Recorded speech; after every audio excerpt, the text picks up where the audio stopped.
That looks sick.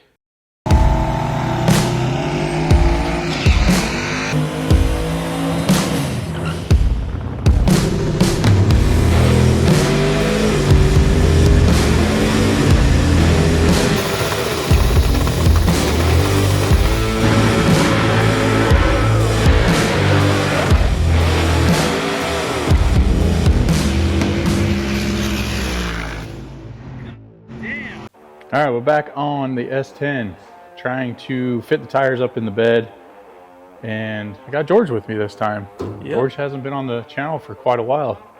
He's been busy working on his own car, doing his own channel, so go check it out. Yep. What did you have to do to your car recently? Transmission decided to eat a bearing, thanks to Robbie because he put it together wrong. Hey, don't say that. Well, no, it ate a bearing, and then I had to take it over to Tony Kane over at Hughes Performance, and he got it right as rain for me, and then we had to slam it back in the car. And now I'm just driving it and enjoying it, because it was 3 months of not being able to drive it. It kind of sucked. Yeah. Speaking of not being able to enjoy your truck, it's almost been a year since I've driven the S10. Oh, I know that. But anyways, let's work on Dino's S10 here, try and get the tires fit up in it, and maybe measure for an axle width. So, let's see what we can do.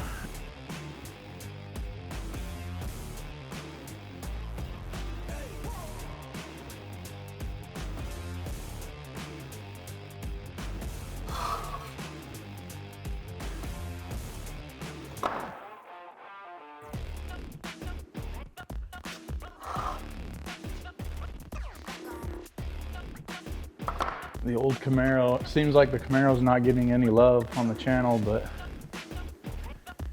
I work on this thing usually at nights during the week, and I haven't really been filming much on it, but we'll do a video on it here pretty soon. Let's see here.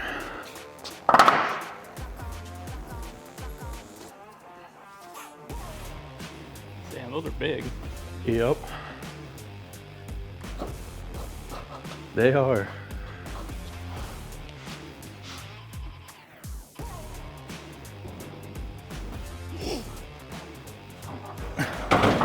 We're gonna have to cut more. A lot more. Yeah, it won't even fit the way it is.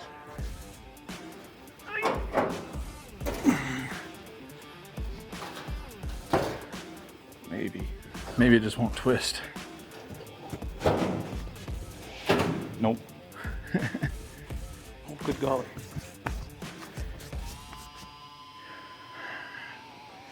That's where we want the tire, though. I'm just kidding. Above the bed. It'll give it a sick That'd be stance. sick if it had a camper shell so you didn't see that and it'd be that low. No, that's above the pinch seam. All right, we gotta cut more out. Really thought that was gonna fit down in there, but I was mistaken. I never measured anything, I just kind of cut it out.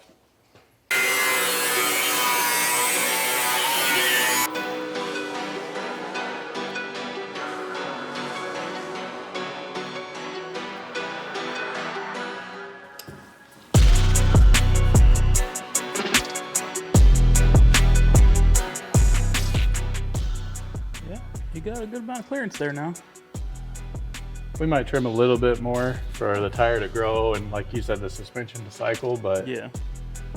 But I mean, on the top, you at least have an inch. It's going to be half an inch on each side, but yeah, we'll probably need a little bit more than that, but yeah, it's a good start. So now I'm gonna trim up some of this a little bit.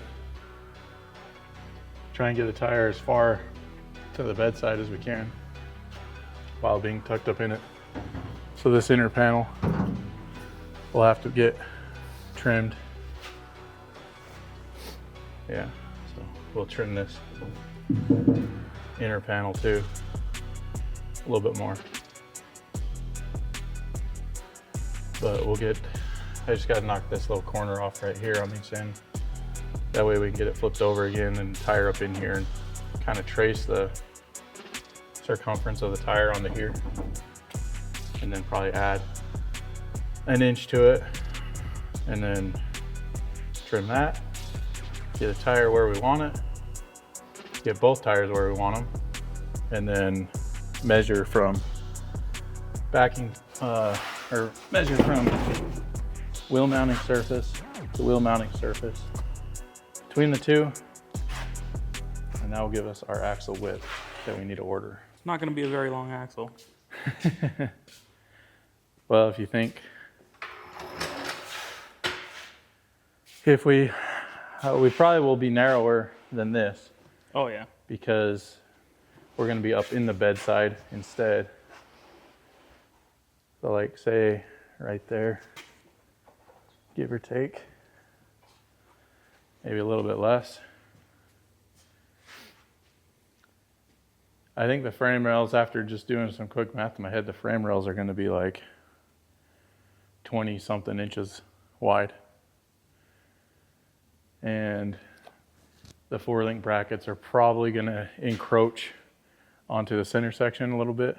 So doing a Fab 9 housing will cause a little bit more work because of how wide that goes.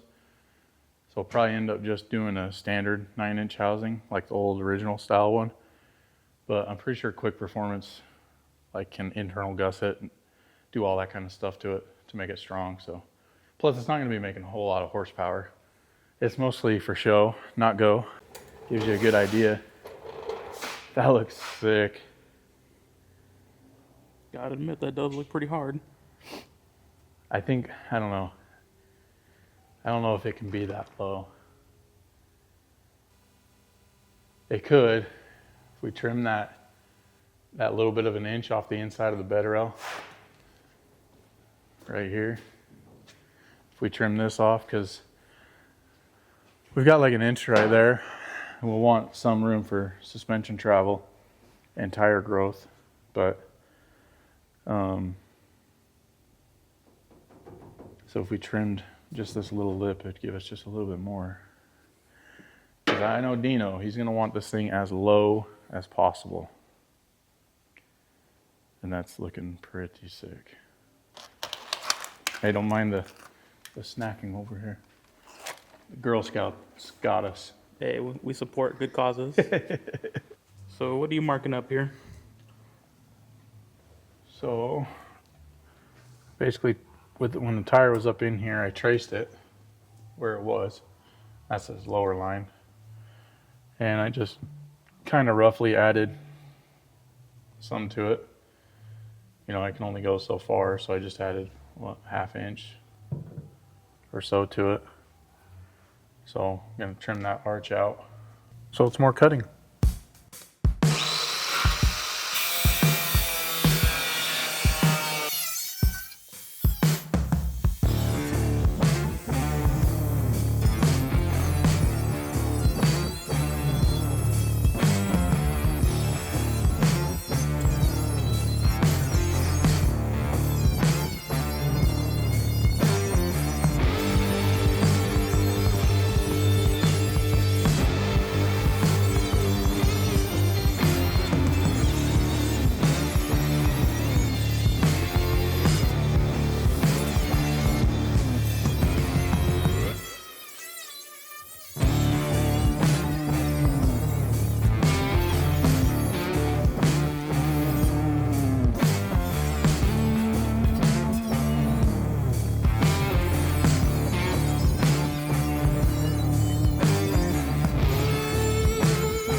I bought these microphones so they won't pick up the stupid shit that you say. No, just kidding. They got a filter. Yeah, I put in, if you hear this voice, it just blocks it out. Not a bad way to spend $2,000. I can't hear. Huh? Not a bad way to spend $2,000. It's not as narrow as I thought it was going to be. I thought the tires were going to be like that far apart. That's a crazy perspective, though. Yeah. Like there's like maybe 30 inches, 24 inches maybe. Yeah. Tire still needs to come back. It's not centered in the wheel well. So we might have to cut more backwards.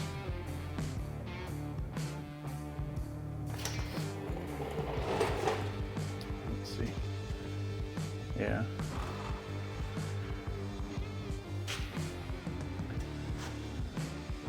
So that bed brace might have to go bye-bye. That's closer. Dino says, cut as much of the bed out as you want. I don't even care. I'm gonna lose about a third of that bed. He said if it was up to me, I would just take the bed sides and Zeus them on like a trophy truck.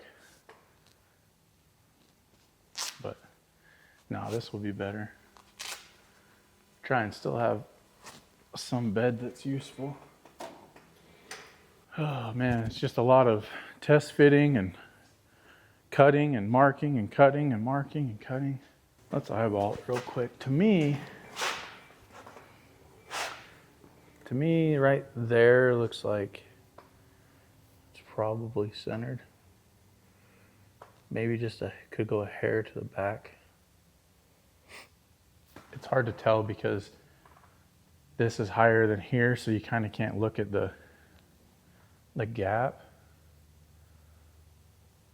But from level, it looks, but the center of the wheel and the center of the arch, it looks like it's forward just a little bit. Let me take a picture. Sometimes if you take a picture of it, you can kind of see a little bit better. That, and we got to send one to Dino. That way you can see what it's gonna look like from the back. From the back? From the back.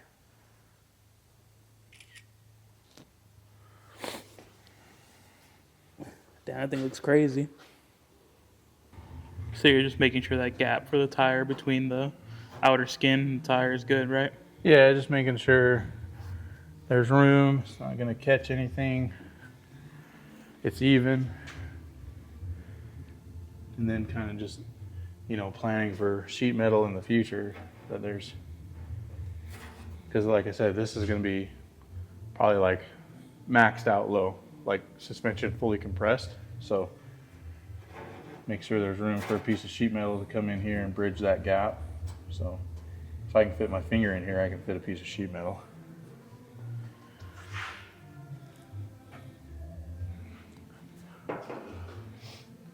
And then trying to make it even from side to side. You can always adjust the whole thing side to side, but you know what I mean? Like if it was, closer that way than this way, you can center it once you get the axle and everything in there, but it's really hard to make it overall change. You can make it wider with wheel spacers, but you can't make it narrower. And you don't want to use wheel spacers if you don't have to. Wheel spacers are an afterthought.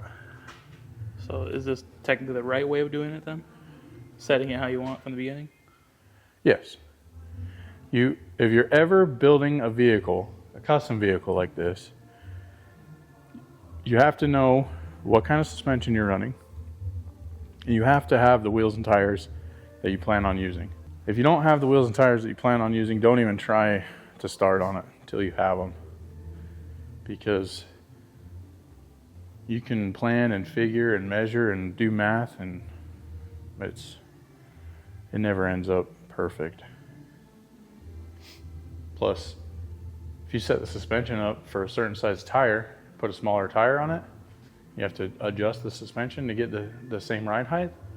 Your bar angles are all different, everything changes. So you just have to have the wheels and tires that you are going to run and figure out what kind of suspension you're going to run. Because if this was airbag, it'd be a different mindset on building this thing, because with airbags, your adjustment, it could be driven here, it can be driven here, and you got to have room for everything. For static, it's like, okay, it may get here once, but twice, hard bump, fully loaded, it might ride here, but otherwise it's pretty much set at one ride height.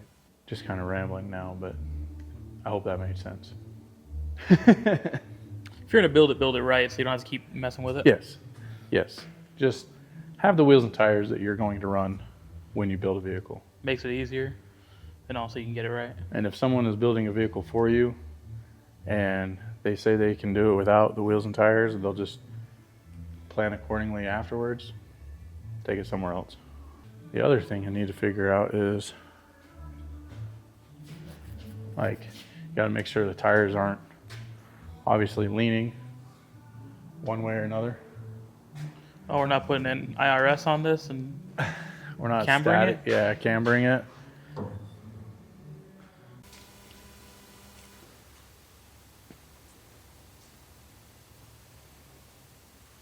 So we're looking at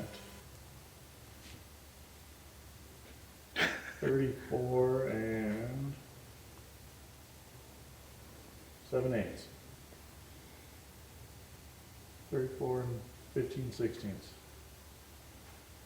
35. We'll just say 35.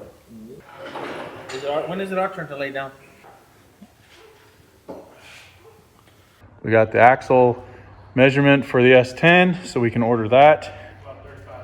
35-inch axle from flange to flange. What do you think, Rox? It's the most narrow axle you've ever seen? Narrowest axle you've ever seen? So, but that's going to be it. What do you think, George? you know, I worked really hard today. You look relaxed. Yeah. Always. But that is it. It is late. Well, it's not really late, but we want to go home. Been here all day. So we'll see you guys on the next one.